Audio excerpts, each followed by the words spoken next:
आज हम बात करने वाले हैं शिफ्टिंग कल्टीवेशन के बारे में। इसे स्लैश एंड बर्न फार्मिंग भी कहा जाता है, यानी कि हिंदी में कृतक एवं दहन कृषि। किसी क्षेत्र में जंगलों को साफ करके या पेड़ों को साफ करके और वहां पर खेती की जाती है, और यह जो खेती होती है ये 3-4 साल के लिए होती है, क्योंकि इस खेती में मुख्य रूप से जो फर्टिलाइजर्स होते हैं, उर्वरक होते हैं, उनका प्रयोग नहीं होता है। तो 3-4 साल के बाद उसकी उपजाऊ शक्ति खत्म हो जाती है। ये जो शिफ्टिंग कल्टीवेशन है, फिर उस स्थान को छोड़ के किसी दूसरे स्थान पे जाया जाता है, वहां पे जंगलों को साफ किया जाता है और वहां पर खेती की जाती है। इसे स्लैश एंड बर्न फार्मिंग कहा जाता है। ये जो स्लैश एंड बर्न फार्मिंग है, इसके इंडिया में अलग-अलग एरिया में होती है और वहां पर अलग-अलग नाम है। अगर हम नॉर्थ ईस्टर्न एरिया की बात करते हैं, तो वहां पर यह खेती मुख्य रूप से पहले की जाती थी, लेकिन बाद में गवर्नमेंट ने इसको बैन कर दिया, क्योंकि इसकी वजह से हमारा फॉरेस्ट कवर जो है वो कम हो रहा था। तो नॉर्थ ईस्ट में इसे झूम खेती कहा जाता है। इसके अलावा अगर हम बात करें तो केरला में इसे पोणम कहा जाता है।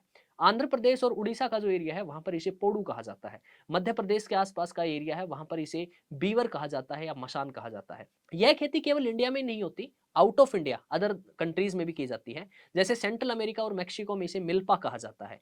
इंडोनेशिया और मलेशिया में लदांग कहा जाता है। ब्राजील में रोका कहा जाता है। वियतनाम, लाओस के आसपास का एरिया है, वहां पर इस खेती को रे कहा जाता है।